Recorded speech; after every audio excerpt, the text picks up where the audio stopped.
ಓಪ್ ಬರೀ ಏನವ ಇದು ನಿನ್ನ ಮುಖ? ಅಯ್ಯೋ ಮಲಗಿದ ಎದ್ದೆ ತಾನೇ? ಎದ್ದ ಮೇಲೆ ಏನಿದ್ದು ನೀನು ಅವತಾರ?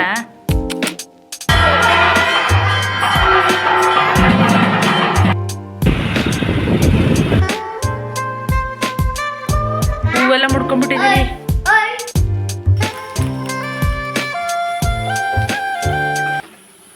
ಹಾಯ್, ಎಲ್ರಿಗೂ ನಮಸ್ಕಾರ. ಎಲ್ಲರೂ ಹೇಗಿದ್ದೀರಾ? ಎಲ್ಲರೂ ಚೆನ್ನಾಗಿದ್ದೀರಾ ಅಂತ ಭಾವಿಸ್ತೀನಿ. ನಾನು ಕೂಡ ತುಂಬ ಚೆನ್ನಾಗಿದ್ದೀನಿ ಫ್ರೆಂಡ್ಸ್. ಇದು ಗುರುವಾರದ ವ್ಲಾಗು. ಬೆಳಗ್ಗೆನೇ ಎದ್ದು ನಾನು ಸ್ನಾನ ಮಾಡಿ ಆಮೇಲೆ ಹೊಸ್ಲೆಲ್ಲ ತೊಳೆದು ರಂಗೋಲಿ ಹಾಕ್ತಾಯಿದ್ದೀನಿ. ಸ್ನಾನ ಮಾಡೋಕ್ಕಿಂತ ಮುಂಚೆ ನಾನು ಹೊಸ್ಲೆಲ್ಲ ತೊಳೆಯೋದಕ್ಕೆ ಹೋಗಲ್ಲ. ಸ್ನಾನ ಮಾಡಾದ್ಮೇಲೆ ಹೊಸ್ಲು ತೊಳೆಯೋದು. ಬಾಗಿಲು ಮಾತ್ರ ನಿನ್ನೆ ನೈಟೇ ತೊಳೆದು ರಂಗೋಲಿ ಹಾಕಿದ್ದೆ. ತುಂಬ ಜನ ಕೇಳ್ತಿದ್ರೆ ನನಗೆ ಇವಾಗಲೂ ಕೂಡ ಪ್ರತಿದಿನ ಹೊಸ್ಲಿಗೆ ಹಾಕುವಂತಹ ರಂಗೋಲಿಗಳನ್ನ ತೋರಿಸ್ಕೊಡಿ ಸಿಸ್ಟರ್ ಅಂತ. ನನಗೆ ಟೈಮ್ ಸಾಕಾಗ್ತಿಲ್ಲ, ಹಂಗಾಗಿ ವೀಡಿಯೋ ಮಾಡೋಕ್ಕಾಗಿಲ್ಲ. ಯಾರು ಬೇಜಾರು ಮಾಡ್ಕೊಬೇಡಿ. ಟೈಮ್ ಸಿಕ್ಕಾಗ ಆದಷ್ಟು ಬೇಗ ಮಾಡ್ತೀನಿ. ಆ್ಯಂಡ್ ಪಾಪು ನಾಮಕರಣ ಬೇರೆ ಇದೆಯಲ್ಲ, ಹಾಗಾಗಿ ಸ್ವಲ್ಪ ಬ್ಯುಸಿಯಾಗಿದ್ದೀನಿ ಅಷ್ಟೇ ಆ ಕೆಲಸದಲ್ಲಿ. ಅದು ಮುಗಿದ ತಕ್ಷಣ ನಾನು ಕಂಪ್ಲೀಟಾಗಿ ವಿಡಿಯೋ ಕಡೆ ಕಾನ್ಸಂಟ್ರೇಟ್ ಮಾಡ್ತೀನಿ. ನೋಡಿ, ಟೈಮು ಇವಾಗ ನಾನು 6:30 ಆಗಿತ್ತು. ಆವಾಗಲೇ ನಾನು ಎದ್ದು ಸ್ನಾನ ಮಾಡಿ ಬಾಗಿಲೆಲ್ಲ ತೊಳೆದು ಎಲ್ಲ ಆಯಿತು. ದೇವ್ರ ಮನೆ ಕ್ಲೀನ್ ಮಾಡೋಣ ಅಂತ ಹೋಗ್ತಾಯಿದ್ದೆ. ಅಷ್ಟರಲ್ಲಿ ನನ್ನ ಮಗಳು ಎದ್ಬಿಟ್ಟು ಬಂದಳು. ಫೀಡ್ ಮಾಡಿದೆ. ಫೀಡ್ ಮಾಡಿಸಿದ್ಮೇಲೆ ಮಲ್ಕೋತಾಳೆ ಅಂದರೆ ಮಲಗಿಲ್ಲ, ಆಟ ಆಡ್ತಿದ್ದಾಳೆ. ಕೊನೆಗೆ ಅವಳನ್ನ ನನ್ನ ಹಸ್ಬೆಂಡ್ ಹತ್ರ ಕೊಟ್ಬಿಟ್ಟು ದೇವ್ರ ಮನೆಯೆಲ್ಲ ಕ್ಲೀನ್ ಮಾಡಿ ದೇವ್ರ ಫೋಟೋಕ್ಕೆಲ್ಲ ಅಲಂಕಾರ ಮಾಡಿ ಪೂಜೆ ಮಾಡಿದ್ದಾಯಿತು. ಹೂವು ಜಾಸ್ತಿ ಇರಲಿಲ್ಲ, ಸ್ವಲ್ಪನೇ ಇದ್ದಿದ್ದು. ಹಾಗಾಗಿ ಎಷ್ಟಿತ್ತು ಹೂವು ಅಷ್ಟನ್ನೇ ಹಾಕಿದೆ. ದೇವ್ರ ಪೂಜೆಗೆ ಒಂದು ಹೂವು ಇದ್ದರೂ ಸಾಕಾಗುತ್ತಲ್ವ, ಸರಿ ಅಂಥೇಳಿ ಅಷ್ಟನ್ನೇ ಇಟ್ಬಿಟ್ಟು ಪೂಜೆ ಮಾಡಿದೆ. ಇವತ್ತು ನೈವೇದ್ಯಕ್ಕೆ ಮಾಮೂಲಿ ಇಡೋ ಥರನೇ ಹಾಲು ಮತ್ತು ನೀರನ್ನ ಇಟ್ಟಿದ್ದೀನಿ. ಅದಾದಮೇಲೆ ನಮಗೆ ತಿಂಡಿ ಮಾಡ್ಕೊಳ್ಳೋದಿತ್ತು. ತಿಂಡಿಗೆ ನಾನು ಉಪ್ಪಿಟ್ಟು ಮಾಡೋಣ ಅಂತ ಉಪ್ಪಿಟ್ಟು ರೆಡಿ ಮಾಡ್ಕೊಳ್ತಾ ಇದ್ದೀನಿ. ಮಾಮೂಲಿ ಅದ್ರದ್ದೇನು ರೆಸಿಪಿ ಏನು ಶೇರ್ ಮಾಡಿಲ್ಲ. ಎಲ್ರಿಗೂ ಗೊತ್ತಿರುತ್ತಲ್ಲ, ಎಲ್ಲರೂ ಮನೇಲಿ ಮಾಡೋ ಥರನೇ ಉಪ್ಪಿಟ್ಟು ನಾನು ಮಾಡೋದು. ರವೆ ಉಪ್ಪಿಟ್ಟು ಮಾಡ್ತಾಯಿದ್ದೆ ಇವತ್ತು. ನಾರ್ಮಲ್ ರವೆ ಬರುತ್ತಲ್ಲ, ಉಪ್ಪಿಟ್ಟು ರವೆ, ಅದರಲ್ಲಿ ಮಾಡ್ತಾಯಿದ್ದೆ. ಆಮೇಲೆ ನನಗೆ ತುಂಬ ಜನ ಕೇಳ್ತಿದ್ದೀರಾ ನಾಮಕರಣದ್ದು ಪ್ರಿಪ್ರೇಷನ್ಸು ಮತ್ತು ಗೋಲ್ಡ್ ಶಾಪಿಂಗ್ದೆಲ್ಲ ನಾನು ವೀಡಿಯೋ ಮಾಡಿ ಹಾಕಿದ್ದೀನಲ್ಲ, ಅದರಲ್ಲಿ ಕೇಳಿದ್ದೀರಾ ಅಕ್ಕ ನಾಮಕರಣ ಯಾವಾಗ, ಡೇಟ್ ಫಿಕ್ಸ್ ಆಯಿತಾ, ಯಾವತ್ತು ಡೇಟ್ ಹೇಳಿ ಅಂತ ಕೆಲವ್ರು ಕೇಳಿದ್ದೀರಾ. ಇನ್ನು ಕೆಲವರೆಲ್ಲ ಪಾಪು ಹುಟ್ಟಿದ್ದು ಯಾವ ಡೇಟು, ಪಾಪುಗೆ ಇವಾಗ ಎಷ್ಟು ಮಂತ್ ಆಗಿದೆ ಅಂತ ಕೇಳಿದ್ದೀರಾ. ಮತ್ತು ಎಲ್ಲಿ ಮಾಡ್ತಿದ್ದೀರಾ ನಾಮಕರಣನ ಅಂತೆಲ್ಲ ಕೇಳಿದ್ದೀರಾ. ಅದಕ್ಕೆಲ್ಲ ಇದೇ ವ್ಲಾಗಲ್ಲೇ ಆನ್ಸರ್ ಮಾಡ್ತೀನಿ ನಾನು. ವೀಡಿಯೋನ ಎಲ್ಲೂ ಸ್ಕಿಪ್ ಮಾಡೋಕ್ಕೆ ಹೋಗಬೇಡಿ, ಕಂಟಿನ್ಯೂಯಸ್ ಆಗಿ ವೀಡಿಯೋನ ನೋಡಿ. ಆ್ಯಂಡ್ ನನ್ನ ಚಾನಲ್ನ ಇನ್ನೂ ಯಾರಾದರೂ ಸಬ್ಸ್ಕ್ರೈಬ್ ಮಾಡದೆ ನೋಡ್ತಾ ಇದ್ದರೆ ಪ್ಲೀಸ್ ಸಬ್ಸ್ಕ್ರೈಬ್ ಮಾಡಿಕೊಂಡು ನನಗೆ ಸಪೋರ್ಟ್ ಮಾಡಿ ಅಂತ ಕೇಳ್ಕೊಳ್ತೀನಿ. ಸ್ನಾನ ಮಾಡಿ ಪೂಜೆ ಮಾಡಿ ತಿಂಡಿ ರೆಡಿ ಮಾಡ್ತಿದ್ದೆ. ಆ ಕೂದಲು ಸಖತ್ತು ಇರಿಟೇಟ್ ಮಾಡ್ತಾಯಿತ್ತು, ಜಾರ್ಕೊಂಡು ಬಿದ್ದೋಗ್ತಿತ್ತು. ನಂದು ಸಿಕ್ಕಾಪಟ್ಟೆ ಸಾಫ್ಟಾಗಿದೆ ಹೇರು, ಹಂಗಾಗಿ ಜಾರ್ಕೊಂಡು ಹೋಗುತ್ತೆ. ಕ್ಲಿಪ್ ಹಾಕಿದ್ರೂ ನಿಲ್ಲಲ್ಲ. ಅದಕ್ಕೆ ಎತ್ತಿ ಮೇಲೆ ಜುಟ್ಟು ಮೇಲೆ ಕ್ಲಿಪ್ ಹಾಕಿ ಗಂಟಾಕಿ ಕಟ್ಟಿಬಿಟ್ಟೆ. ಅಟ್ಲೀಸ್ಟ್ ಅದು ಹಂಗಿದ್ರೆ ನೆಮ್ಮದಿ. ಆಮೇಲೆ ಶೆಕೆ ಬೇರೆ ಇದೆಯಲ್ಲ ಇವಾಗ, ಕೂದಲೆಲ್ಲ ಫ್ರೀ ಬಿಟ್ಕೊಂಡು ಅಡುಗೆ ಮಾಡೋಕ್ಕಾಗಲ್ಲ. ಹಾಗಾಗಿ ಕೂದಲನ್ನ ಎತ್ತಿ ಕಟ್ಟಿಬಿಟ್ಟು ತಿಂಡಿ ರೆಡಿ ಮಾಡ್ಕೊಳ್ತಾ ಇದ್ದೀನಿ.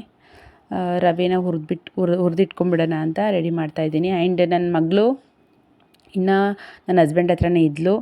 ನನ್ನ ಮಗ ಕೂಡ ಎದ್ದಿದ್ದ. ಅವನು ಕೂಡ ನನ್ನ ಹಸ್ಬೆಂಡ್ ನೋಡ್ಕೊಳ್ತಾಯಿದ್ರು. ಸರಿ, ಅವನಿಗೆ ಸ್ಕೂಲಿಗೆ ಬೇರೆ ಕಳಿಸೋದಿತ್ತು. ಅವನಿಗೆ ಸ್ನಾನ ಎಲ್ಲ ಮಾಡಿಸೋದು ನನ್ನ ಹಸ್ಬೆಂಡ್ ಮಾಡಿಸ್ಕೊಡ್ತೀನಿ ಅಂತ ಹೇಳಿದ್ರು. ಸೊ ನಾನು ತಿಂಡಿ ರೆಡಿ ಮಾಡ್ಕೊಬಿಡೋಣ ಅಂತ ಹೇಳಿ ತಿಂಡಿಗೆ ಮಾಡ್ತಾಯಿದ್ದೀನಿ. ಮಾರ್ಚ್ 9ಗೆ ನನ್ನ ಮಗಳು ಹುಟ್ಟಿ 1 ವರ್ಷ ಆಗುತ್ತೆ. ಅಂದರೆ ಇನ್ನೊಂದು ವಾರ ಬಂದರೆ 1 ವರ್ಷ ಆಗೋಗುತ್ತೆ. ಎಷ್ಟು ಬೇಗ 1 ವರ್ಷ ಆಯಿತು ಅಂತಲೇ ಗೊತ್ತಾಗ್ತಿಲ್ಲ. ಮೊನ್ನೆ ನಾನು ಪ್ರೆಗ್ನೆನ್ಸಿ ಕನ್ಫರ್ಮೇಷನ್ ಮಾಡ್ದಂಗೆ ಅನ್ನಿಸ್ತಾ ಇದೆ. ಬೇಗ ಆಗೋಯ್ತು ಎಲ್ಲ. ಸೊ ನಾವು ನಾಮಕರಣ ಮತ್ತು ಬರ್ತಡೇ ಎರಡೂ ಒಂದೇ ದಿನ ಮಾಡ್ತಾಯಿದ್ದೀವಿ. ಆಯಸ್ಸು ಅಭಿವೃದ್ಧಿ ಆಗಲಿ ಅಂತ ಅಂದ್ಕೊಂಡು ಒಂದು ಸ್ವಲ್ಪ ದಿನ 1 ವೀಕ್ ಲೇಟಾಗಿ ಮಾಡ್ತಿದ್ದೀವಿ ಅಷ್ಟೇ. ಅದಾದಮೇಲೆ ನಾವು ನಾಮಕರಣನ 9ನೇ ತಿಂಗಳಲ್ಲೇ ಮಾಡೋಣ ಅಂದ್ಕೊಂಡ್ವಿ. ಆವಾಗ ದಿನ ಚೆನ್ನಾಗಿಲ್ಲ ಅಂತ ಹೇಳಿದ್ರು. ಧನುರ್ಮಾಸ ಇತ್ತು, ಅದಕ್ಕೆ ಒಟ್ಟಿಗೆ ಮಾಡಿ ತೊಂದರೆ ಇಲ್ಲ ಅಂತ ಹೇಳಿದ್ದಕ್ಕೋಸ್ಕರನೇ ನಾವು ಒಟ್ಟಿಗೆ ಮಾಡ್ತಾಯಿದ್ದೀವಿ. ಎಷ್ಟನೇ ತಾರೀಕು ಅಂದರೆ ಮಾರ್ಚ್ 17ನೇ ತಾರೀಕು ನನ್ನ ಮಗಳದು ನಾಮಕರಣ ಮತ್ತು ಬರ್ತಡೇ ಎರಡೂ ಕೂಡ ಮಾಡ್ತಾಯಿದ್ದೀವಿ. ಸೊ ಎಲ್ಲಿ ಪಿರಿಯಾಪಟ್ಟಣದಮ್ಮ ದೇವಸ್ಥಾನ ಇದೆಯಲ್ಲ, ಮಸಣಿಕಮ್ಮ ದೇವಸ್ಥಾನ, ಅಲ್ಲಿ ಮಾಡ್ತಿದ್ದೀವಿ. ಅವಳಿಗೆ ಹರಕೆ ಮಾಡ್ಕೊಂಡಿದ್ದೆ ನಾನು, ಅದಕ್ಕೋಸ್ಕರ ಅಲ್ಲಿ ಮಾಡ್ತಾಯಿದ್ದೀವಿ. ಇವಾಗ ತಿಂಡಿ ರೆಡಿ ಆಯಿತು. ಉಪ್ಪಿಟ್ಟನ್ನ ತಿನ್ನಬೇಕು. ನನಗೆ ಉಪ್ಪಿಟ್ಟನ್ನ ಹಾಗೆ ತಿನ್ನೋದಕ್ಕೆ ಇಷ್ಟ ಆಗಲ್ಲ. ಯಾವಾಗಲೂ ಉಪ್ಪಿಟ್ಟು ಮೇಲೆ ತುಪ್ಪ ಹಾಕ್ಕೊಂಡು ತುಪ್ಪ ಕಲಿಸ್ಕೋಬೇಕು, ಇಲ್ಲ ಚಟ್ನಿ ಪುಡಿ ಹಾಕ್ಕೋಬೇಕು, ಇಲ್ಲಾಂದರೆ ಉಪ್ಪಿನಕಾಯಿ ಇರಬೇಕು. ನನಗೆ ತುಂಬ ಇಷ್ಟ ಆಗುತ್ತೆ. ಉಪ್ಪಿಟ್ಟಿಗೆ ನಾವು ಎಷ್ಟೇ ಎಣ್ಣೆ ತುಪ್ಪ ಹಾಕಿ ಮಾಡಿದರೂ ಕೂಡ ನನಗೆ ಮೇಲೆ ಈ ಥರ ತುಪ್ಪ ಹಾಕ್ಕೊಂಡು ತಿಂದ್ರೇ ಸಮಾಧಾನ ಆಗೋದು. ಹಾಗಾಗಿ ಮೇಲ್ಗಡೆ ತುಪ್ಪ ಹಾಕ್ಕೊಂಡೆ. ಹಾಗೆ ಸೈಡಿಗೆ ಉಪ್ಪಿನಕಾಯಿ ಕೂಡ ಹಾಕ್ಕೊಂಡಿದ್ದೀನಿ. ಯಾರು ತಿಂದಿಲ್ಲ ಅಂದರೆ ಒಂದ್ಸಲ ತಿಂದ್ಬಿಟ್ಟು ನೋಡಿ, ತುಂಬ ಚೆನ್ನಾಗಿರುತ್ತೆ.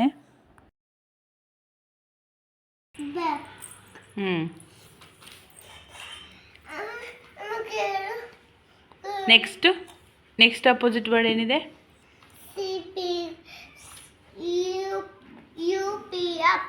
ಅಪ್ಗೆ ಅಪೋಸಿಟ್ ವರ್ಡ್ ಏನು? Very good. ಬರೀ ಡೌನ್. ಡಿ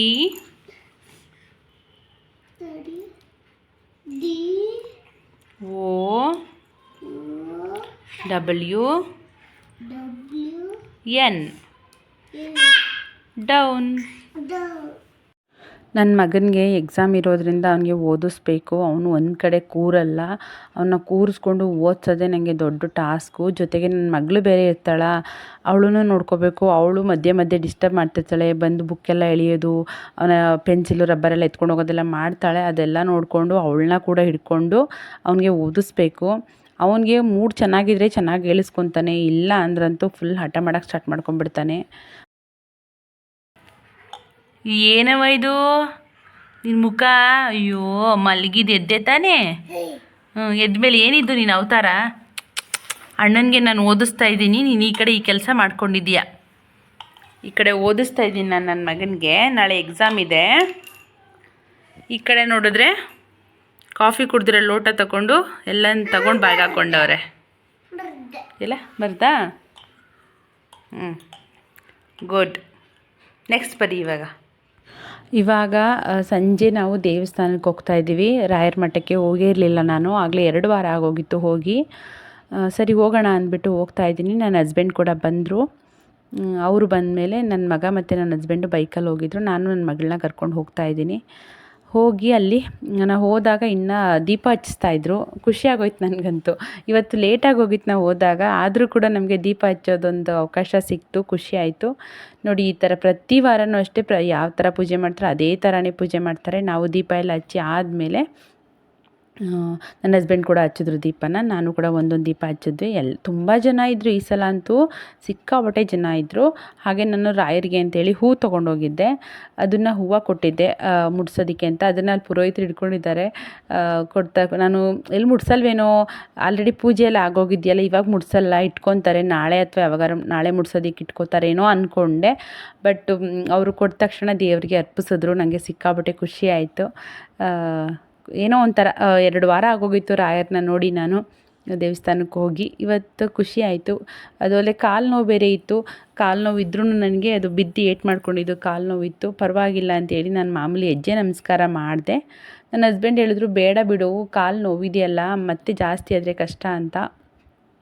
ಇರಲಿ, ನನಗೇನಾಗಲ್ಲ ಅಂಥೇಳಿ ಮಾಡಿದೆ. ನಿಜ ಹೇಳ್ತಿದ್ದೀನಿ, ನನಗೆ ಕಾಲು ನೋವು ಏನೂ ಕಾಣಿಸ್ಕೊಳ್ಳಿಲ್ಲ. ಹೆಜ್ಜೆ ನಮಸ್ಕಾರ ಮಾಡಿ ಬಂದೆ, ಮಾಡಾಯಿತು. ಆಮೇಲೆ ಇವತ್ತು ಸಿಕ್ಕಾಪಟ್ಟೆ ರಶ್ ಇತ್ತು ಜನ. ಆಮೇಲೆ ಪಾಪು ಬೇರೆ ಯಾಕೋ ಗೊತ್ತಿಲ್ಲ, ಇವತ್ತು ಜಾಸ್ತಿ ಜನ ಇದ್ರಲ್ಲ ಅದಕ್ಕೋ ಏನೋ, ಮತ್ತು ಸಖತ್ ಗಂಟೆ ಸೌಂಡು ಇದೆಲ್ಲ ಮಾಡ್ತಿದ್ರಲ್ಲ ಅದಕ್ಕೋ ತುಂಬ ಹಠ ಮಾಡ್ತಾಯಿದ್ಲು. ಹಾಗಾಗಿ ನಾನು ಸ್ವಲ್ಪ ಎತ್ಕೊಂಡು ಆಚೆ ಬರೋದು ಮತ್ತು ಒಳಗಡೆ ಬರೋದು ಈ ಥರ ಮಾಡ್ತಾಯಿದ್ದೆ.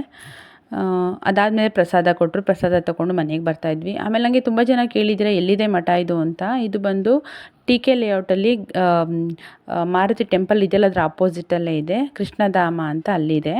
ಅದಾದಮೇಲೆ ಮನೆಗೆ ಹೋಗ್ತಿದ್ವಿ. ನನ್ನ ಮಗ ಏನು ಹಠ ಮಾಡೋಕ್ಕೆ ಸ್ಟಾರ್ಟ್ ಮಾಡ್ಕೊಂಡ್ಬಿಟ್ಟ, ಅಮ್ಮ ಪಾನಿಪುರಿ ತಿನ್ನೋಣ, ತುಂಬ ದಿನ ಆಗಿದೆ ಪಾನಿಪುರಿ ತಿಂದು ಅಂತ. ನನಗೂ ಯಾಕೋ ಹಂಗೆ ಅನ್ನಿಸ್ತು. ಆವಾಗಲೇ ಒಂದು 10 ಡೇಸ್ ಆಗೋಗಿತ್ತು ನಾವು ಸ್ನ್ಯಾಕ್ಸ್ ಅಂತ ತಿಂದು ಹೊರಗಡೆ.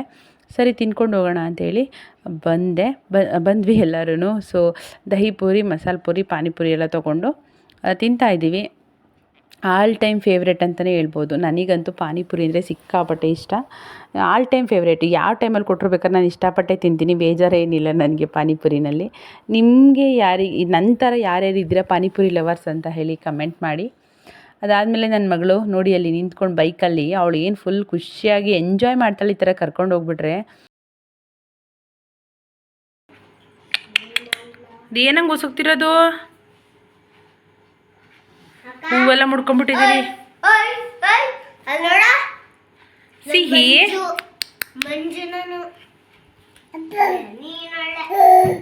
ದೇವಸ್ಥಾನದಲ್ಲಿ ಅವಲಕ್ಕಿ ಪ್ರಸಾದ ಕೊಟ್ಟಿದ್ರು. ಅದನ್ನ ಅಲ್ಲಿ ತಿನ್ನೋಕ್ಕಾಗಲಿಲ್ಲ, ಅದಕ್ಕೆ ಮನೆಗೆ ತೊಗೊಂಡು ಬಂದಿದ್ವಿ. ಅದನ್ನು ತಿಂದ್ಬಿಟ್ಟು ಆಮೇಲೆ ಊಟಕ್ಕೆ ರೆಡಿ ಮಾಡ್ತಾಯಿದ್ದೀನಿ. ಊಟಕ್ಕೆ ಒನ್ ಟೈಮ್ ಏನು ಮಾಡೋದು ಅಂತ ಯೋಚನೆ ಮಾಡಬೇಕಾದ್ರೆ ಟೊಮೊಟೊ ಬಾತ್ ಮಾಡಿಬಿಡು ಅಂತ ಹೇಳಿದ್ರು ನನ್ನ ಹಸ್ಬೆಂಡು. ತುಂಬ ದಿನ ಆಗಿತ್ತು ಟೊಮೊಟೊ ಬಾತ್ ಮಾಡಿ, ಅದಕ್ಕೆ ಟೊಮೊಟೊ ಬಾತ್ ಮಾಡ್ತಾಯಿದ್ದೀನಿ. ಆಲ್ ಟೈಮ್ ಫೇವ್ರೇಟ್ ಇದು ಕೂಡ ಟೊಮೊಟೊ ಬಾತು. ಜೊತೆಗೆ ನಾನಿವತ್ತು ಒಂದು ರೆಸಿಪಿನ ಶೇರ್ ಮಾಡ್ತಾಯಿದ್ದೀನಿ. ಬೋಂಡಾ ಬಜ್ಜಿ ಏನು ಬೇಕಾದರೂ ಅಂದ್ಕೋಬೋದು, ಆ ಥರ ರೆಸಿಪಿ. ವೆಜಿಟೇಬಲ್ ಬೋಂಡಾ ಅಂತ ಅಂದ್ಕೊಳ್ಳಿ. ನಾನು 1 ಬೌಲಷ್ಟು ಕಡಲೆ ಹಿಟ್ಟು ತೊಗೊಂಡು ಅದಕ್ಕೆ ಒಂದು ಅರ್ಧ ಕಪ್ಪಷ್ಟು ಕ್ಯಾಪ್ಸಿಕಮ್ಮು, ಹಾಗೆ ಒಂದು 2 ಹಸಿಮೆಣ್ಸಿಕಾಯಿನ ಸಣ್ಣದಾಗಿ ಕಟ್ ಮಾಡಿ ಹಾಕಿದ್ದೀನಿ. ಹಾಗೆ 1 ಬೌಲಷ್ಟು ಆಲೂಗೆಡ್ಡೆನ ಸ್ಲೈಸ್ ರೀತಿ ಸುಲಭವಾಗಿ ಸಣ್ಣಗೆ ಕಟ್ ಮಾಡಿ ಹಾಕಿದ್ದೀನಿ. ಹಾಗೆ 1 ಬೌಲಷ್ಟು ಹೀರೆಕಾಯಿನ ಕೂಡ ಸಿಪ್ಪೆಯೆಲ್ಲ ತೆಗೆದು ಸಣ್ಣದಾಗಿ ಉದ್ದುದಕ್ಕೆ ಕಟ್ ಮಾಡಿ ಹಾಕಿದ್ದೀನಿ. ಹಾಗೆ ಒಂದು ದಪ್ಪದು ಈರುಳ್ಳಿನ ಸ್ಲೈಸ್ ರೀತಿ ಕಟ್ ಮಾಡಿ ಉದ್ದುದಕ್ಕೆ ಹೆಚ್ಚಿ ಹಾಕಿದ್ದೀನಿ. ಇದ್ರ ಜೊತೆಗೆ ಸ್ವಲ್ಪ ಕೊತ್ತಂಬರಿ ಸೊಪ್ಪನ್ನ ಹಾಕ್ತಾಯಿದ್ದೀನಿ. ಇದ್ರ ಜೊತೆಗೆ ಬೇಕು ಅಂದರೆ ನೀವು ಸಬ್ಬಸಿಗೆ ಸೊಪ್ಪು ಹಾಕ್ಬೋದು, ಮೆಂತ್ಯ ಸೊಪ್ಪು ಕೂಡ ಹಾಕ್ಬೋದು. ಮೆಂತ್ಯ ಸೊಪ್ಪು ಸ್ವಲ್ಪ ಹಾಕೊಳ್ಳಿ, ಚೆನ್ನಾಗಿರುತ್ತೆ. ಜಾಸ್ತಿ ಹಾಕಿದ್ರೆ ಕಹಿ ಬರುತ್ತೆ. ಆಮೇಲೆ ಇದ್ರ ಜೊತೆಗೆ ಚಿಲ್ಲಿ ಪೌಡರು, ಸ್ವಲ್ಪ ಕಾರ್ನ್ಫ್ಲೋರು ಎಲ್ಲ ಹಾಕ್ತಾಯಿದ್ದೀನಿ. ಮತ್ತು ಅಜ್ವೈನು, ಜೀರಿಗೆ, ಮಾಮೂಲಿ ನಾವು ಬಜ್ಜಿ ಬೋಂಡಾಗೆ ಏನು ಹಾಕ್ತೀವಿ ಎಲ್ಲನೂ ಹಾಕ್ಕೋಬೇಕಾಗುತ್ತೆ. ಕರಿಬೇವು ಸೊಪ್ಪಿದ್ರೆ ಕರಿಬೇವು ಸೊಪ್ಪು ಕೂಡ ಕಟ್ ಮಾಡಿ ಹಾಕ್ಬೋದು.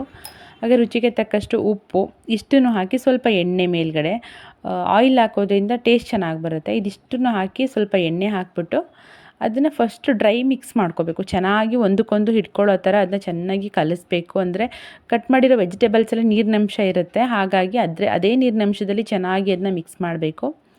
ಈ ಥರ ಮಿಕ್ಸ್ ಮಾಡಿ ಆದಮೇಲೆ ಚೆನ್ನಾಗಿ ಡ್ರೈ ಮಿಕ್ಸ್ ಆದಮೇಲೆ ಅದಕ್ಕೆ ಸ್ವಲ್ಪನೇ ನೀರು ಹಾಕ್ಕೊಂಡು ನೀಟಾಗಿ ಕಲಿಸ್ಕೋಬೇಕು. ನಾವು ಬಜ್ಜಿ ಬೋಂಡ ಎಲ್ಲ ಬಜ್ಜಿಗಲ್ಲ ಬೋಂಡಾಗೆ ಕಲಿಸ್ಕೋತೀವಿ ಗೊತ್ತಾ, ಪಕೋಡ ಕಲಿಸ್ತೀವಲ್ವ, ಆ ಥರ ಪಕೋಡಾಗೆ ಕಲಿಸೋ ರೀತಿ ಕಲಿಸ್ಕೊಂಡ್ರೆ ಸಾಕಾಗುತ್ತೆ. ವೆಜಿಟೇಬಲ್ ಪಕೋಡ ಅಂತ ಅನ್ಕೋಬೋದು. ನಿಜವಾಗ್ಲೂ ಹೇಳ್ತಿದ್ದೀನಿ, ಸಖತ್ತಾಗಿರುತ್ತೆ. ಒಂದ್ಸಲ ಟ್ರೈ ಮಾಡಿ. ತುಂಬ ಈಸಿ. ಮನೆಯಲ್ಲಿ ತರಕಾರಿ ಎಲ್ಲ ಇರುತ್ತಲ್ಲ ಹಾಕ್ಬಿಟ್ಟು ಮಾಡ್ಬೋದು. ಈ ಮಕ್ಕಳೆಲ್ಲ ಡೈರೆಕ್ಟಾಗಿ ತರಕಾರಿ ಎಲ್ಲ ಕೊಟ್ಟರೆ ತಿನ್ನಲ್ಲ ಅನ್ನೋರು ಈ ಥರ ಮಾಡಿಕೊಡಿ, ಇಷ್ಟಪಟ್ಟು ತಿಂತಾರೆ. ತುಂಬ ಚೆನ್ನಾಗಿರುತ್ತೆ. ಮಾಮೂಲಿ ಎಣ್ಣೆನ ನಾನು ಮೀಡಿಯಮ್ ಉರಿದಲ್ಲಿ ಕಾಯೋದಕ್ಕೆ ಇಟ್ಕೊಂಡಿದ್ದೀನಿ. ಹಾಗೆ ಎಣ್ಣೆ ಕಾದ್ಮೇಲೆ ಸೇಮ್ ಪಕೋಡ ಯಾವ ರೀತಿ ಬಿಡ್ತೀವಿ ಅದೇ ಥರ ಪಕೋಡನ ಹಾಕೋ ಥರನೇ ಇದನ್ನು ಹಾಕಿದ್ರೆ ತುಂಬ ಚೆನ್ನಾಗಿರುತ್ತೆ. ಗೋಲ್ಡನ್ ಬ್ರೌನ್ ಆಗೋ ತನಕ ಫ್ರೈ ಮಾಡಿಕೊಂಡ್ರೆ ಟೇಸ್ಟಿಯಾಗಿ ಚೆನ್ನಾಗಿರುತ್ತೆ. ಕಾಫಿ ಜೊತೆಗೆ ಸಂಜೆ ಟೈಮ್ ತಿನ್ನೋದಕ್ಕೆ, ಹಾಗೆ ಏನಾದರೂ ಊಟ ಜೊತೆಗೆ ಸೈಡ್ ಡಿಶ್ ಆಗಿ ಕೂಡ ತಿನ್ಬೋದು. ತುಂಬ ಚೆನ್ನಾಗಿರುತ್ತೆ. ಇದ್ರ ಜೊತೆಗೆ ಬೇಕು ಅಂದರೆ ನೀವು ಕ್ಯಾಬೇಜ್ ಹಾಕ್ಕೋಬೋದು, ಮತ್ತು ಕ್ಯಾರೆಟ್ ಕೂಡ ಹಾಕ್ಬೋದು. ಮತ್ತು ಸೊಪ್ಪುಗಳಲ್ಲಿ ನೀವು ಈ ಪಾಲಕ್ ಸೊಪ್ಪು ಕೂಡ ಹಾಕ್ಬೋದು. ಈ ಥರ ನೀವು ಏನೇನು ಸೊಪ್ಪು ತರಕಾರಿ ಏನೇನು ಇಷ್ಟ ಆಗುತ್ತೆ ನಿಮಗೆ ಅದನ್ನೆಲ್ಲ ಹಾಕ್ಕೊಂಡು ಮಾಡ್ಕೋಬೋದು. ತುಂಬ ಚೆನ್ನಾಗಿರುತ್ತೆ. ಒಂದ್ಸಲ ಟ್ರೈ ಮಾಡಿ ಹೇಗೆ ಬಂತು ನಿಮಗೆ ಅಂತ ಕಮೆಂಟ್ ಮಾಡಿ ನನಗೆ. ಈಗ ನಾನು ಒಂದು ಒಬ್ಬೆ ಹಾಕಿದ್ದೆ. ಅದಾದಮೇಲೆ ಪಾಪುಗೆ ರಾಗಿ ಸರಿ ಇದು ಪೌಡ್ರ್ ಮಾಡಿ ಇಟ್ಕೊಂಡಿದ್ನಲ್ಲ, ಅದರಲ್ಲಿ ಅವಳಿಗೆ ಸ್ವಲ್ಪ ರಾಗಿ ಹಿಟ್ಟು ಮಾಡ್ಕೊತಾ ಇದ್ದೀನಿ ತಿನ್ನಿಸೋದಕ್ಕೆ ಅಂತ. ಹಾಗೆ ನಮಗೆ ಟೊಮೆಟೊ ಬಾತ್ ರೆಡಿ ಆಯಿತು. ಬಟ್ ನನ್ನ ಮಗಳು ರಾಗಿ ಹಿಟ್ಟು ತಿನ್ನಲಿಲ್ಲ. ಅವಳು ಕೂಡ ಟೊಮೆಟೊ ಬಾತು ಬಜ್ಜಿನೇ ತಿಂದಳು. ನನ್ನ ಮಗನಿಗೆ ಮತ್ತೆ ಹೋಮ್ವರ್ಕ್ ಬರೆಸ್ತಾ ಇದ್ದೀನಿ. ಅವನಿಗೆ ನಾಳೆ ಎಕ್ಸಾಮ್ ಇತ್ತಲ್ಲ, ಓದಿಸ್ಲೇಬೇಕಿತ್ತು. ನೋಡಿ ಹ್ಯಾಂಡ್ ರೈಟಿಂಗ್ ಎಷ್ಟು ಚೆನ್ನಾಗಿದೆ. ಅದು ನನ್ನ ಮಗ ಬರ್ತಿರೋ ಹ್ಯಾಂಡ್ ರೈಟಿಂಗೇನೆ. ನೋಡಿ ಎಷ್ಟು ಚೆನ್ನಾಗಿ ಬರೀತಾನೆ ಗೊತ್ತಾ ಹ್ಯಾಂಡ್ ರೈಟಿಂಗು. ಬಟ್ ಅವ್ನು ಮನಸ್ಸಿಟ್ಟು ಇಂಟ್ರೆಸ್ಟಿಂದ ಬರೆದ್ರೆ ತುಂಬಾ ಚೆನ್ನಾಗಿ ಬರೀತಾನೆ. ಅವನು ಮನಸ್ಸಿಟ್ಟು ನೀಟಾಗಿ ಬರೀದೆ ಹೇಗೋ ಬರೆದ್ಬಿಟ್ರೆ ಗಜಿಬಿಜಿ ಬರೆದಾಕ್ಬಿಡ್ತಾನೆ. ಹೇಳ್ತಾ ಇದ್ದ ನಾನು ಫೋಟೋ ಎಲ್ಲ ತಗೊತಿದ್ಯಾ, ವಿಡಿಯೋ ಮಾಡ್ತಿದ್ಯಾ ನೀನು ಅಂತ. ನಾನು ಸುಮ್ಮನೆ ನಿಮ್ಮ ಮ್ಯಾಮಿಗೆ ಕಳಿಸ್ತೀನಪ್ಪ, ಎಷ್ಟು ಚೆನ್ನಾಗಿ ಓದ್ಕೋತಾ ಇದೆಯಾ ನೀನು ಅಂತ ಹೇಳಿ ವಿಡಿಯೋ ಮಾಡಿಕೊಂಡೆ. ಎಕ್ಸಾಮ್ ಟೈಮ್ ಬಂದರೆ ಮಕ್ಕಳಿಗಿಂತ ಹೆಚ್ಚಾಗಿ ಪೇರೆಂಟ್ಸಿಗೆ ಟೆನ್ಷನ್ ಆಗೋಗುತ್ತೆ. ಏನು ಮಾಡೋದು, ಓದಿಸ್ಲೇಬೇಕು. ಆದರೂ ನನ್ನ ಮಗ ಸ್ವಲ್ಪ ತಲಾಟೆನೇ ಹೇಳ್ಬೇಕು ಅಂದರೆ, ಅಷ್ಟು ತಲೆ ಕೆಡಿಸ್ಕೊಂಡು ಓದೋಕ್ಕೆ ಹೋಗಲ್ಲ. ಏನು ಮಾಡೋದು, ಚಿಕ್ಕ ಮಕ್ಕಳು ಜಾಸ್ತಿ ಪ್ರೆಷರ್ ಹಾಕೋಕ್ಕೂ ಆಗಲ್ಲ. ನೋಡಿ ನಾನೇನೋ ಹೇಳ್ತಿದ್ದೀನಿ, ಅವನೇನೋ ಅಲ್ಲಿ ಮೂತಿ ಹೆಂಗೆ ಮಾಡ್ಕೊತಾನೆ ನೋಡಿ, ಹಿಂಗೆ ಮಾಡ್ಕೊಬೇಡ, ಸರಿಯಾಗಿ ಪೋಸ್ ಕೊಡು ಅಂತ ಹೇಳ್ತಾ ಇದ್ದೀನಿ. ಅವನು ಆ ಥರ ಕೇಳ್ತಾನೆ ಇಲ್ಲ. ಸೊ ಹೇಗೋ ಅವನು ಹೇಳ್ದಂಗೆ ಕೇಳಿಕೊಂಡು ಅವನ ದಾರಿನಲ್ಲೇ ಹೋಗಿ ಅವನಿಗೆ ಓದಿಸ್ಬೇಕಿತ್ತು. ಓದಿಸಿ ಬರ್ಸಿದ್ದೆಲ್ಲ ಆಯಿತು. ಅವನು ಹೇಳ್ತಾ ಇದ್ದ, ನನ್ನ ಹ್ಯಾಂಡ್ ರೈಟಿಂಗ್ನ ನೀನು ನಮ್ಮ ಮ್ಯಾಮಿಗೆ ಕಳಿಸು ಅಂತ. ಅದಾದಮೇಲೆ ಅಡುಗೆ ಎಲ್ಲ ಊಟ ಎಲ್ಲ ಆದಮೇಲೆ ಫೈನಲಿ ಅವ್ನಿಗೆ ಓದಿಸಿದ್ದೆಲ್ಲ ಆದಮೇಲೆ ಪಾತ್ರೆ ಎಲ್ಲ ತೊಳೆದು ಕಿಚನ್ ಕ್ಲೀನ್ ಮಾಡಿಬಿಟ್ಟು ನೆಕ್ಸ್ಟ್ ಡೇ ದೋಸೆಗೆ ನಾನು ಇಲ್ಲಿ ಅಕ್ಕಿ ನೆನೆಯೋಕೆ ಹಾಕಿದ್ದೀನಿ. ಮಲ್ಟಿಗ್ರೈನ್ ದೋಸೆ ಮಾಡೋಣ ಅಂತ ಹೆಸರು ಕಾಳು, ಉದ್ದಿನಕಾಳು, ಮೆಂತ್ಯ, ಅವಲಕ್ಕಿ, ಓಟ್ಸು ಎಲ್ಲನೂ ಸೇರಿಸಿ ನೆನೆಯೋಕೆ ಹಾಕಿದ್ದೀನಿ.